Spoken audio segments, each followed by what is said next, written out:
Un'altra domanda che è arrivata, stavo nel frattempo, mi perdoni, leggendo tutto quello che ci scrivono, riguarda una sua presenza nella giornata, credo di ieri, in una fiera dove si è dato a fare il pizzaiolo. Ah no, questa è di venerdì, Santa Giustina in Colle, per beneficenza, è una bella organizzazione, quindi saluto tutti i volontari, un tendone, un capannone fatto, sì, ovviamente organizzato dai volontari, 3 forni di pizza, 6 impastatori per ogni forno, quindi 6 ragazzi che nessuno professionista, tutti fai da te, cercavano di fare le pizze tonde, qualcuno l'ho anche richiamato, e poi a me è stato affidato un forno per fare le pizze, quindi ho fatto circa 150 pizze. Ah, ma non una, io pensavo una per dimostrazione, invece sei messo proprio a lavorare. Sono stato lì un'oretta, ne ho fatte 130-150 in un'oretta e ho un po' dimostrato insomma che sono stato studente e lavoratore, ho fatto anche il pizzaiolo. Che volendo si può fare, cioè, si possono imparare tante cose, si può fare tutto. Senta, no, proprio... guarda, io dico una roba ai ragazzi se posso. Sì, certo. Io queste attività le ho fatte con una laurea in tasca. Io capisco che a volte quando hai una laurea in tasca dice vabbè, però proprio sti lavori. Però io ho conosciuto un sacco di gente che oggi occupa posizioni cruciali, strategiche della società, le ho conosciute facendo dei lavori più umili che esistono. Per cui è importante riuscire a lavorare, perché poi conosci gente, relazioni, e se sei una persona in gamba qualcuno ti nota, ti offrirà qualcos'altro, passerai, che so, dalle pulizie a fare le pizze, dalle pizze a gestire la pizzeria, dalla gestione della pizzeria magari ne viene fuori anche qualche altra attività. Io l'ho fatto con una laurea in tasca, lo dico a scanso di equivoci. Tra l'altro, tornando anche proprio su questo argomento che è uno dei temi principali di questo periodo, una notizia che riguarda il Veneto dice che il saldo tra gli assunti e i licenziati è positivo. È la prima regione in Italia ad aver attivato il fondo straordinario per il lavoro. Che cos'è questo fondo? Come ha funzionato? Beh, è quello che io raccontavo in campagna elettorale, che sembrava che fossi un marziano e raccontavo balle.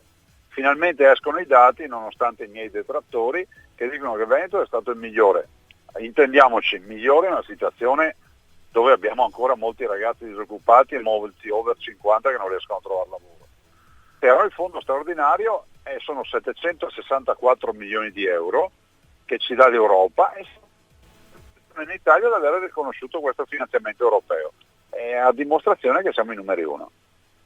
Quindi ha funzionato questo progetto, chissà che magari qualcun altro prenda spunto, no, per poter aiutare altri giovani. Governatore, io la ringrazio, la settimana prossima. Grazie a voi, buongiorno. Luciano Ligabue con A Modo Tuo, e noi siamo arrivati anche al momento dedicato allo spazio della regione. Come sempre vi invito a fare domande al presidente del Veneto Luca Zaia via SMS o via WhatsApp al 393 7366 170. Governatore, buongiorno e benvenuto. Buongiorno, grazie per l'invito, grazie a tutti, buongiorno a tutti. Come sempre arrivano subito le domande dei nostri ascoltatori, che approfittano anche di questo spazio appunto dedicato a un colloquio diretto con lei. Tra le molte domande arrivate in questi minuti, tante riguardano l'incontro con il Premier Renzi, che è stato appunto recentemente in quel di Treviso. Come è andato questo incontro? È stato invitato per l'Assemblea degli Industriali, che è l'assemblea delle assemblee in Veneto. Le dirò che mi aspettavo che si parlasse dei problemi che noi abbiamo dell'economia, una tassazione totale che supera il 68,5% contro una media europea del 46%, e quindi il tema della pressione fiscale, il tema delle banche. Abbiamo 2 banche che sono in gravissime difficoltà, e abbiamo anche tutto il sistema non solo delle popolari ma anche del credito cooperativo. Abbiamo il tema della burocrazia, il tema dell'immigrazione. Per carità, non sono stati temi che sono stati affrontati, e vorrà dire che faremo un altro giro. Questo è stato un problema, insomma, sentito anche da molti, credo, industriali, no? Presenti in questo momento. Un'altra domanda che è arrivata, stavo nel frattempo, mi perdoni, leggendo tutto quello che ci scrivono, riguarda una sua presenza nella giornata, credo di ieri, in una fiera dove si è dato a fare il pizzaiolo.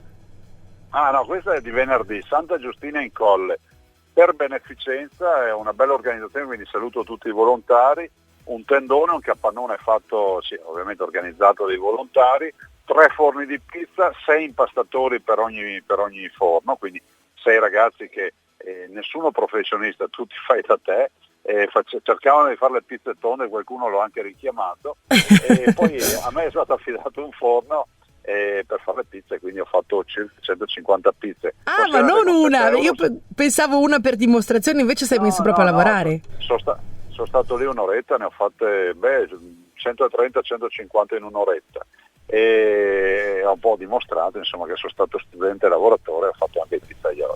Che volendo si può fare, cioè si possono imparare tante cose, si può fare tutto. Senta, no, proprio... Guarda, io dico una roba ai ragazzi, se posso. Sì, certo.